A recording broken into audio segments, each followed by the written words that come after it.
Hey guys, and welcome to MakeRoom. My name is Lady Dragonstone, and today I'm going to be showing you guys all about the objects portion of the game, which is this button right here. It is a very light 3D rendering software, basically. Now, to kind of explain why that is important in a game like this, I'm going to show you guys some of the things that I've managed to create, actually, in this game, and it's a fair amount.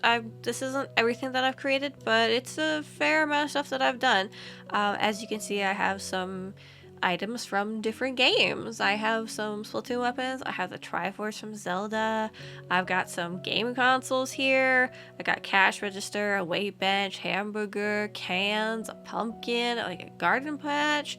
There's a lot of things that you can create with the item or the objects mode, and I've spent several hours in it, and I want to kind of show it off and kind of explain how it works, because it can be daunting for people if they don't know what they're doing.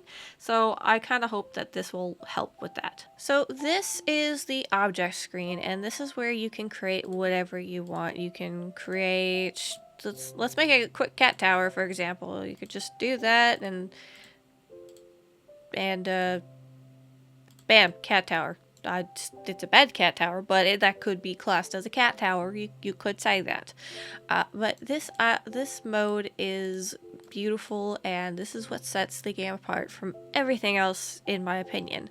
So I'm going to explain all of these kinds of things, what's up with all this stuff, and how do you use it. So first off, we have stick to surface. Now, when I grab an item, let's grab a cylinder. I've placed it on the ground, it's there. Say I want to grab another cylinder, I can put that on top, but if I push it around, we can like clip into it, no problem. But what if I want to have it jutting out from the side? Well, I will click stick to surface, and then I will grab it, and then I will do this, and as you can see, it is now stuck to the side of that, and then I can size it down, and it kind of looks like a tree stump with a branch there or something like that. So it is quite useful. I usually create with stick to surface on. It's very helpful for me. But if you want to, you don't have to have it on. Next up is the level at the top. This is where you are working. So right now we are working on level 1. It's the ground floor.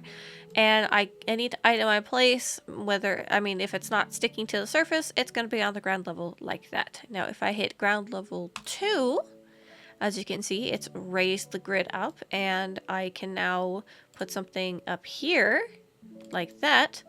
And when I push it back down, this stays up, but the rest are at the ground level. So if you have something that you want up higher, but you don't really want to worry about placing it fine-tuning it, I guess, you could just raise the level up. Or if you're working on something that's supposed to be floating, you can also raise the level up as well, like maybe some wall art or something like that. Next up, we have the grid size, which is what this default thing is. So when you go to grab an object and you use these 3 arrows, you'll open up the X, Y, and Z axis. And as you can see with this arrow, you can drag it and you can move it around. Now, that's not exactly center. So what I would do is I would press the minus button to go into extra fine. And then I would drag it over like that and scooch it up 1.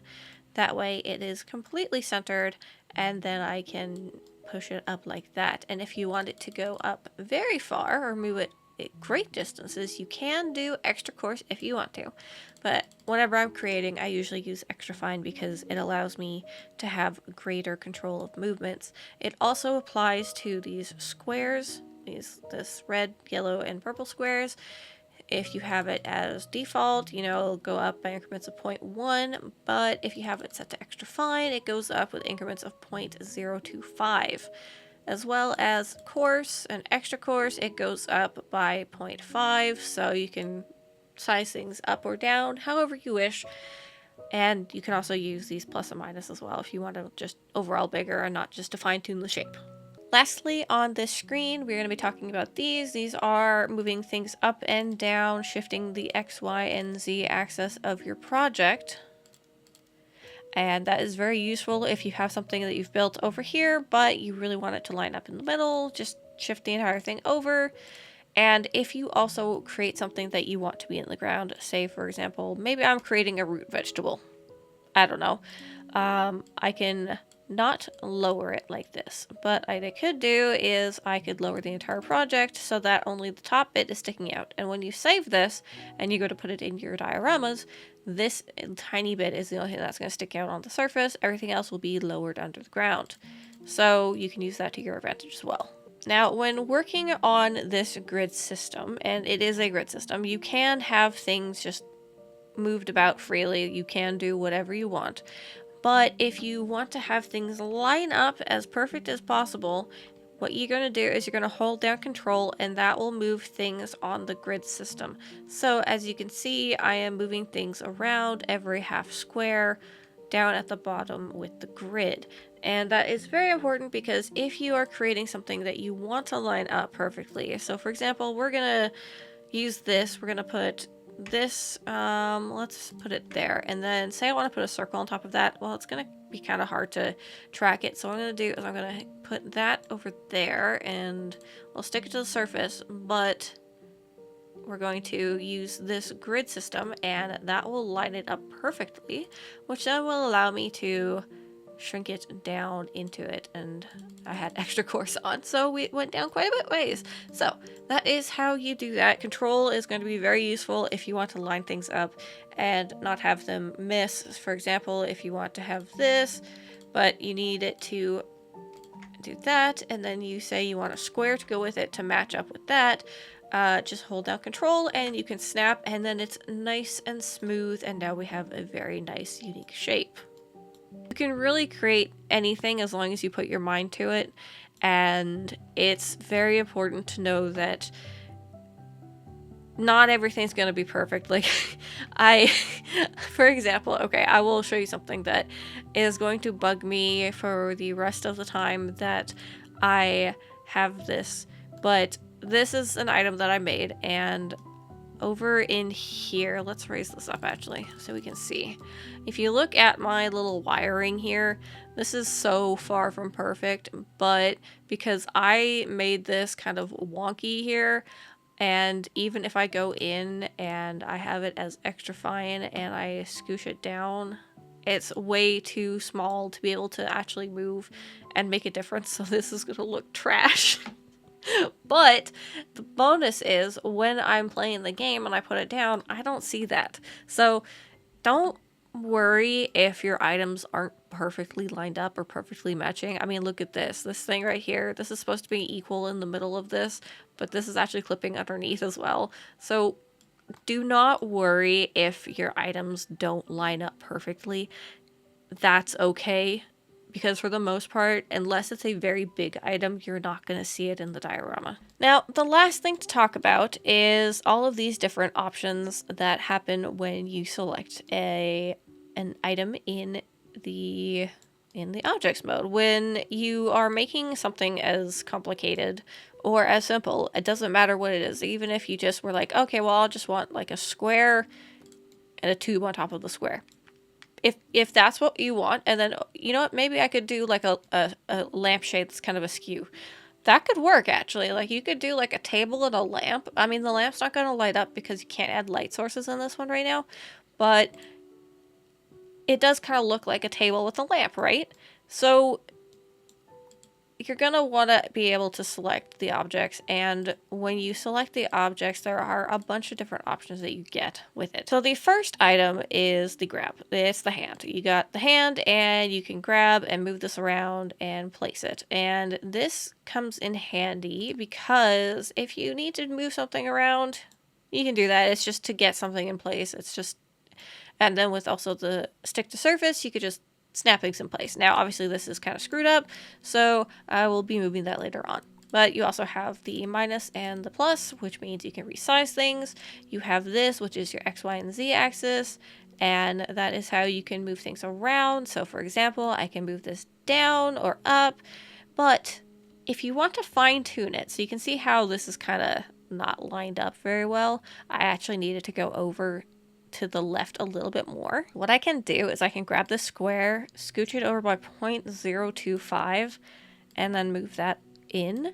and ta-da, it is suddenly lined up again. Now I can also do that with the top and bottom. We'll just move that down there and that down there, and see, that's lined up there, but my build isn't perfect, so it's actually kind of askew a little bit. So let's just fix that. We'll just put that up there, and then we'll put that up there, and we need to fix the bottom too. There we go. That's made it even a little bit more perfect. So that's all lined up now. All right, that covers that. And also keep in mind you can also rotate things with the little I guess half circles, semicircles, whatever these things are, the little lines here. You can rotate stuff, and you do have a 22.5 degree angle that you can work with. You can't do anything steeper or more, not steeper, gentler. So you are kind of locked on a grid with the rotations.